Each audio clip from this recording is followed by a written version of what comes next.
ये आकाशवाणी रायपुर है। प्रादेशिक समाचार बुलेटिन के साथ मैं शुभ्रा भट्टाचार्य।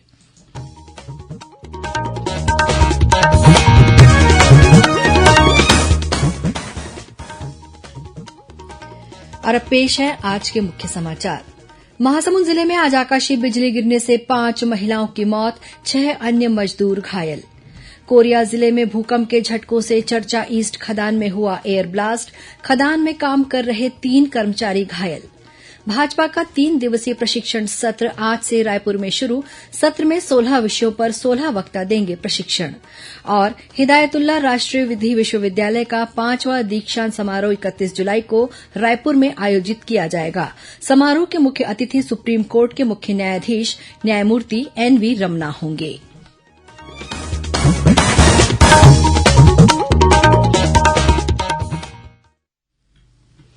अब समाचार विस्तार से। महासमुंद जिले के सिंघोड़ा थाना क्षेत्र में आकाशीय बिजली गिरने की घटना में 5 महिलाओं की मौत हो गई। वहीं 6 अन्य मजदूर झुलस गए हैं, जिन्हें सरायपाली के सामुदायिक स्वास्थ्य केंद्र में भर्ती कराया गया है। हमारे संवाददाता ने बताया कि सिंघोड़ा थाना क्षेत्र के घाट कछार गांव में 11 मजदूर खेत में रोपाई का काम कर रहे थे। इसी दौरान आकाशीय बिजली गिर गई और ये सभी मजदूर इसकी चपेट में आ गए। इसके बाद इन सभी को सरायपाली के सामुदायिक स्वास्थ्य केंद्र में ले जाया गया, जहां चिकित्सकों ने 5 महिलाओं को मृत घोषित कर दिया। मुख्यमंत्री भूपेश बघेल ने आकाशीय बिजली गिरने की घटना में 5 श्रमिकों की मृत्यु पर दुख व्यक्त किया है। उन्होंने हादसे में मृत प्रत्येक श्रमिक के परिजनों को 4-4 लाख रुपए की सहायता राशि देने की घोषणा की है। साथ ही बिजली गिरने की घटना में घायल 6 श्रमिकों का बेहतर इलाज कराने के निर्देश कलेक्टर को दिए हैं। वहीं महासमुंद जिले के ही बसना थाना क्षेत्र के साजापाली गांव में मवेशी चरा रहे एक चरवाहे की भी गाज गिरने से मौत हो गई है। कोरिया जिले के चर्चा कालरी क्षेत्र में बीती रात करीब 1 बजे भूकंप के झटके महसूस किए गए। मौसम विज्ञान के भूकंप अनुभाग ने रिक्टर पैमाने पर इसकी तीव्रता 4.6 बताई है। भूकंप के इस झटके से एसईसीएल के चर्चा ईस्ट खदान के 101 नंबर पैनल में एयर ब्लास्ट हुआ। इस घटना में वहां काम कर रहे 3 कर्मचारी घायल हो गए, जिनमें से 2 की हालत गंभीर बताई गई है। इन सभी श्रमिकों को अपोलो अस्पताल में भर्ती कराया गया है। बीती रात आए भूकंप का केंद्र भू सतह से लगभग 16 किलोमीटर जमीन के भीतर बताया गया है। यह भूकंप मॉडरेट श्रेणी का था, जिससे कच्चे मकान और भू सतह पर बने कमजोर बनावट को क्षति पहुंच सकती थी। गौरतलब है कि बीते 11 जुलाई को भी कोरिया जिला मुख्यालय के पास 4.3 रिक्टर तीव्रता वाला भूकंप का झटका महसूस किया गया था। मुख्यमंत्री भूपेश बघेल ने भूकंप की घटना में घायल कर्मचारियों को बेहतर चिकित्सा सुविधाएं उपलब्ध कराने के निर्देश अधिकारियों को दिए हैं। केंद्र सरकार के कर्मचारियों के समान 34% महंगाई और गृह भाड़ा भत्ते की मांग को लेकर प्रदेश भर के सरकारी कर्मचारी आज 5वें दिन भी हड़ताल पर रहे। इस वजह से आज भी सरकारी दफ्तरों में कामकाज प्रभावित रहा। रायपुर के बूढ़ा तालाब के पास स्थित धरना स्थल में आज सैकड़ों कर्मचारियों ने धरना प्रदर्शन किया। वहीं गरियाबंद जिले में अधिकारी कर्मचारियों ने महारैली निकाली और कलेक्टोरेट के सामने प्रदर्शन किया। उन्होंने मुख्यमंत्री के नाम एसडीएम को ज्ञापन सौंपा। इन कर्मचारियों ने चेतावनी दी है कि यदि उनकी मांगें पूरी नहीं की जाती हैं तो वे अनिश्चितकालीन हड़ताल करने के लिए बाध्य होंगे। इधर कोरिया जिले में भी कर्मचारियों ने रैली निकालकर नारेबाजी की और राज्य सरकार से कहा कि उनकी मांगें पूरी की जाएं। इसके साथ ही 5 दिनों तक चली अधिकारी कर्मचारियों की हड़ताल आज समाप्त हो गई। आज के धरना प्रदर्शन में नगर निगमों के साथ ही स्वास्थ्य विभाग के कर्मचारी भी सांकेतिक रूप से शामिल हुए। भारतीय जनता पार्टी का 3 दिवसीय प्रशिक्षण सत्र आज से रायपुर में शुरू हुआ। इस प्रशिक्षण सत्र में 16 विषयों पर 16 वक्ता प्रशिक्षण देंगे। इनमें भाजपा आईटी सेल के प्रमुख अमित मालवीय, विश्व हिन्दू परिषद के अंतर्राष्ट्रीय कार्यवाहक अध्यक्ष आलोक कुमार, संघ के प्रांत प्रचारक प्रेम शंकर सिदार और राष्ट्रीय प्रवक्ता सुधांशु त्रिवेदी के नाम प्रमुख रूप से शामिल हैं। इस सत्र में पूर्व मुख्यमंत्री डॉक्टर रमन सिंह और पूर्व मंत्री अजय चंद्राकर भी एकात्म मानववाद, सोशल मीडिया, मीडिया प्रबंधन, चुनाव प्रबंधन और मोदी सरकार से जुड़े प्रमुख विषयों पर प्रशिक्षण देंगे। दंतेवाड़ा और सुकमा जिले के सीमावर्ती क्षेत्र में पुलिस और माओवादियों के बीच हुई मुठभेड़ में एक माओवादी मारा गया है। इस पर 5 लाख रुपए का इनाम घोषित था। पुलिस अधीक्षक सिद्धार्थ तिवारी ने बताया कि सुकमा और दंतेवाड़ा जिले के पास नहनी गुडरा के जंगल में माओवादियों की मौजूदगी की सूचना मिली थी। इसके बाद डीआरजी की टीम को रवाना किया गया था। इसी दौरान सुकमा जिले के बिंद्रापानी के पास माओवादियों ने पुलिस पर फायरिंग शुरू कर दी। जवानों द्वारा की गई जवाबी कार्रवाई में एक माओवादी मारा गया, जिसका शव बरामद कर लिया गया है। घटनास्थल से जवानों ने हथियार और अन्य माओवादी सामग्री बरामद की है। मृत माओवादी की पहचान राकेश मड़कम के रूप में की गई है, जो कटेकल्याण एरिया कमेटी का सदस्य था। हिदायतुल्ला राष्ट्रीय विधि विश्वविद्यालय का 5वां दीक्षांत समारोह 31 जुलाई को रायपुर में आयोजित किया जाएगा। इस समारोह के मुख्य अतिथि उच्चतम न्यायालय के मुख्य न्यायाधीश न्यायमूर्ति एनवी रमना होंगे। समारोह की अध्यक्षता मुख्यमंत्री भूपेश बघेल करेंगे।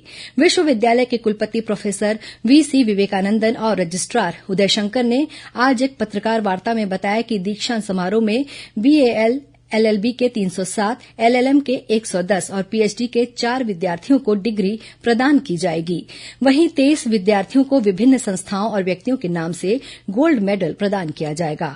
उन्होंने बताया कि विश्वविद्यालय के 938 विद्यार्थियों के लिए स्वास्थ्य बीमा की व्यवस्था की गई है। इसके तहत वे 1 लाख रुपए तक का कैशलेस इलाज करवा सकते हैं। प्रादेशिक समाचार आप आकाशवाणी रायपुर से सुन रहे हैं। छत्तीसगढ़ की खबरों से है आपका वास्ता और खबरों की विश्वसनीयता से है हमारा वास्ता।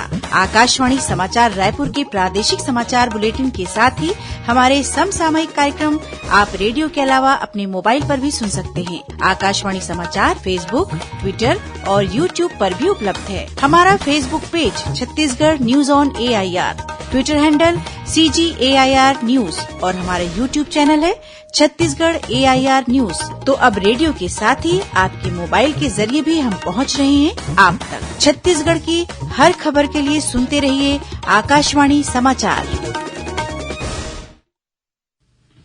और अब आगे बढ़ते हैं बाकी के समाचारों की ओर।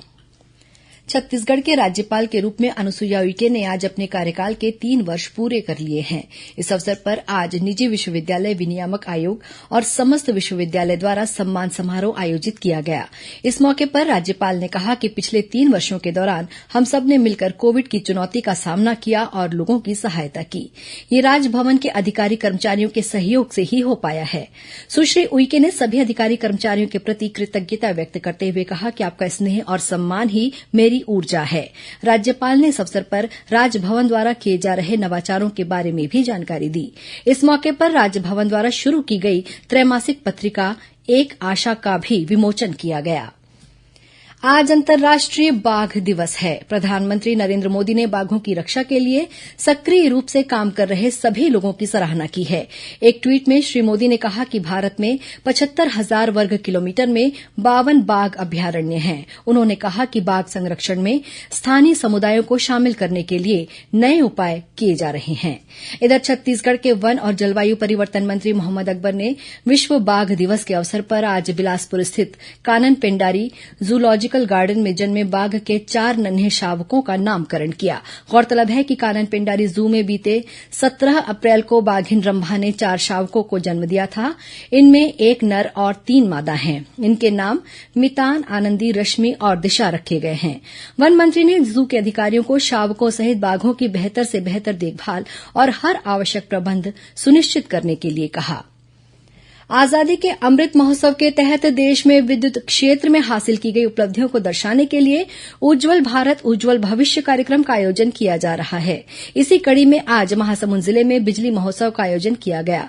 कार्यक्रम में बिजली से आम लोगों के जीवन में आए बदलाव के बारे में बताया गया।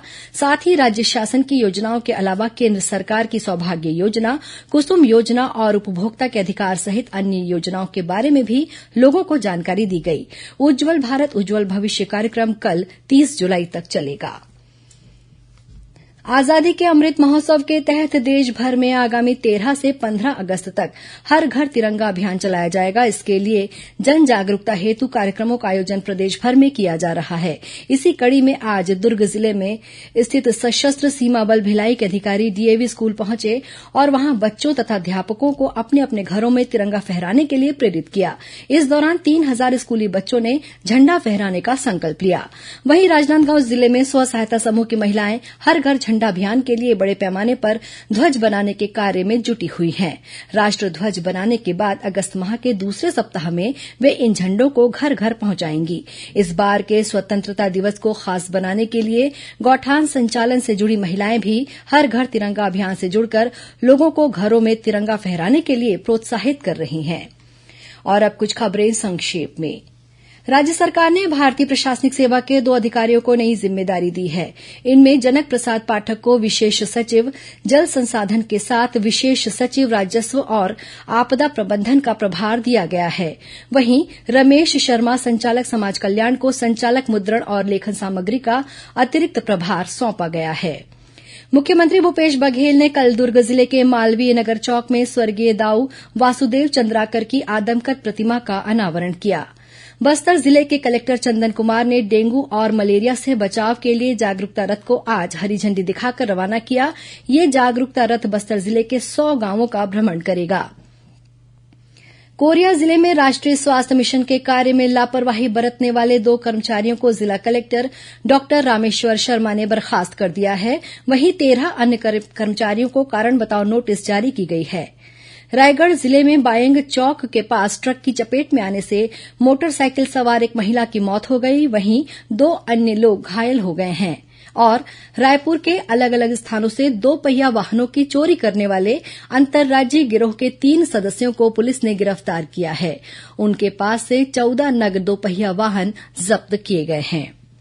अंत में मुख्य समाचार एक बार फिर। महासमुंद जिले में आज आकाशीय बिजली गिरने से 5 महिलाओं की मौत, 6 अन्य मजदूर घायल।